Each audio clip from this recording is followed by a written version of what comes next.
mokile kelama isali mami buhe bele olelo ye bandite isali bambula he bele oyo moto mongwa ye lelo isika wapi toyebaka mikolo babo pemi basanza pebileko na kati ya calendrier africain bokoko ya baindo tika to simba babuku na bikomeli bomo mesano to kotalisaka ete natina ya kokoma mokolo malelo kati na manaka na biso tozali bongo mokolo mankenge mwa tuku mibale na motuba toliko koba kaka na sanza na biso ya mitano ile kope ya mibale leko ya kianzu mubumo nkama na tuku misato na misato uta ya kamfumo kimbangu ni sika pe biso baindo to monaki lisusu bongo nzela to balisaka yango na manaka bapaya na tina ya bososo ya malonga ekoka bongo kozala mokolo malelo kati na manaka bapaya tozali bongo lundi le 7 février 2022 kwa la bongo manaka ya bapaya kasi ya motu ya soki bomoni biso liboso na bino ezalaka mingi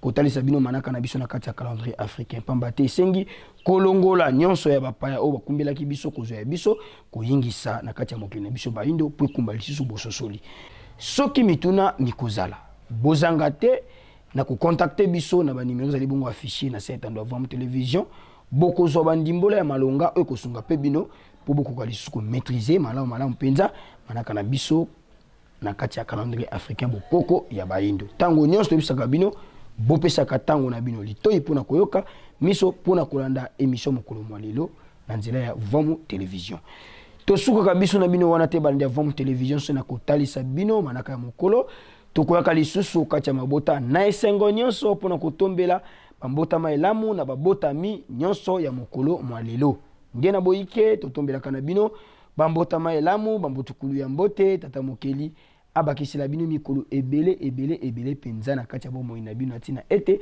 bokokisa mayebosila koyana yango na mokili na bino baibozuli bakuta kokomela biso mokolo mwalelo na mosika totombeli bino bambota maelamu kasi bino baipe bokozala na posa totombela bino bambota maelamu na Vamu télévision kaka lolenge tolobaka yambo ya mikolo mibale avant 48 heures manaka na bino bokotisela biso yango po tolekisela bino yango pe na lolenge yango elongo bani soki bokozwa libakwa kokoma na ndako ya mosala te bobengi biso na ba numéro za libongo affiché na site ndo Vamu télévision po ete bozwa ba coordonnées pe ba directif nini kosala po ete manaka na bino ekoka bon kokoma lolenge yango elongo bani lisusu bambota maelamu bambotukulu ya mbote na bino banso bisika iye bozwami Lelo mbotama na yo Lelo mbotama na yo Lelo mbotama na yo Lelo mbotama na yo Tusibili mbotama na yo lelo Tusibili mbotama na yo lelo Tusibili mbotama na yo lelo Tusibili mbotama na yo lelo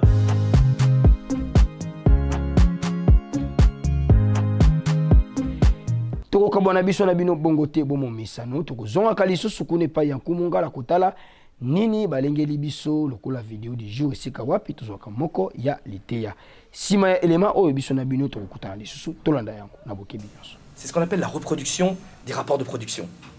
Et qu'est-ce que fait le capitalisme? Eh bien, le capitalisme utilise deux choses. L'État dans son aspect répressif, ce qu'on appelle l'appareil répressif d'État. Système politique, justice, armée, police, pour faire régner son ordre que lui a décidé. Alors pour ça, il utilise des politiques, des politiciens qu'il finance. Parce que si vous voulez être président aux États-Unis, en France, en Russie ou ailleurs, il vous faut de l'argent.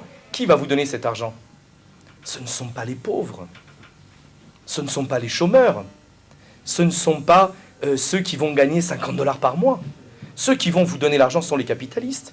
Et c'est eux qui vont, en vous aidant, en vous produisant, faire en sorte que vous défendiez leur politique. Donc, une fois qu'ils sont au sommet de l'État, les lois sont organisées de manière à défendre le système capitaliste. Donc, on utilise l'appareil répressif d'État, comme l'ont fait les colonisateurs, pour prendre les matières premières, pour gagner plus d'argent, la finalité du capitalisme. Mais de l'autre côté, on sait que les peuples, même face à un appareil répressif d'État, peuvent se révolter, peuvent dire non. Et quelquefois renversent l'appareil répressif d'État. C'est ce qui s'est passé en Chine, en Corée du Nord, au Vietnam, au Cambodge, en Russie. en Mongolie, en Ukraine, dans beaucoup de pays. Donc pour éviter qu'il y ait une lutte des classes trop forte entre les capitalistes et le peuple, entre les exploiteurs et les exploités, au-delà de l'appareil répressif d'État, le capitalisme utilise ce qu'on appelle les appareils idéologiques d'État. C'est-à-dire il achète une sorte de consensus sur son système. De quelle manière? Par l'école. Les enseignements ne sont jamais neutres. Les enseignements sont toujours organisés d'une manière à orienter la pensée de l'élève pour qu'il puisse être au service du capitaliste. Les églises, vous le savez, vous, dans votre histoire coloniale, combien les églises ont été au service du pouvoir colonisateur, c'est-à-dire du capitalisme. La famille, dans laquelle on apprend les valeurs, il faut respecter son patron, il faut respecter ceci. Les médias ne sont pas neutres. Les médias sont détenus par des milliardaires dans l'ensemble. Et c'est ceux qui font l'information dans le monde. Ce sont les capitalistes qui dirigent les médias. Les partis politiques, qui financent les partis politiques en grande majorité dans la plupart des pays du monde? Et ce sont ceux qui ont l'argent. Ce sont ces capitalistes qui mettent à la tête des États ou à la tête de ministères des gens qui leur seront favorables. Donc, le capitalisme, là, vous voulez sa fin, vous voulez sa mort, mais lui utilise les appareils répressifs d'État. Par la démocratie, hein, il n'a pas toujours besoin de dictature, puisque par la démocratie, ceux qui peuvent se présenter, et notamment ceux qui peuvent se présenter au sommet, regardez dans les pays occidentaux combien il faut de l'argent pour se présenter au sommet, ont besoin d'argent. Donc c'est les capitalistes qui financent. L'information, c'est eux qui la financent. Les programmes d'école, c'est l'État avec ceux qu'ils ont mis en place. En détournant les réalités, en ne disant pas la vérité, en utilisant l'école, les églises, etc., eh bien les peuples doivent aller à l'intérieur des églises, à l'intérieur de l'école, à l'intérieur des partis politiques, à l'intérieur des syndicats, à l'intérieur des médias, pour eux dire non, nous ne voulons pas de ce capitalisme. Nous voulons d'un monde qui nous soit plus favorable et plus juste. Et ne pas accepter cette idéologie-là. Il y a deux éléments.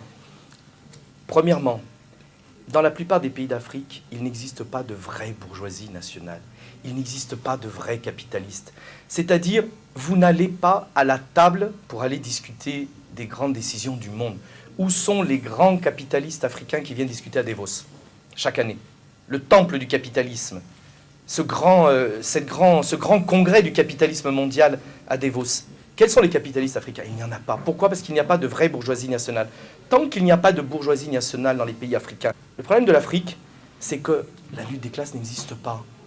C'est-à-dire, les églises sont... Maintenant, mingi bande ko balandi avant télévision etando ya bonsomi ya bwania pe ya bolamusi baindo na pongi to bakana bino tango pe ngonga nyonso to likolanda maito kochela ka bino tolukaka kubenda ya motuya oebimi na maito landi po ekoka bon kokumba lisusu liteya pe ososola malamu na kati ya kozala na biso ya mokolo na mokolo nde totondi bino botondi bandi avant télévision soki bozwi biso sima ya ngonga to simba pe toyeba ete mokolo mwa lelo mokolo mwa nkenge ya tukumi bale na motoba sanza ya mitano bopemi na biso ya sambo eleko ya mibale eleko ya kianzu mobu monkama na tukumi sato na misato na kati ya manaka na biso tokutani biso na bino na mokolo monsona mwalobi lisusu kimia mfumu kimbangu okati ya mabota na bino botikala malamu.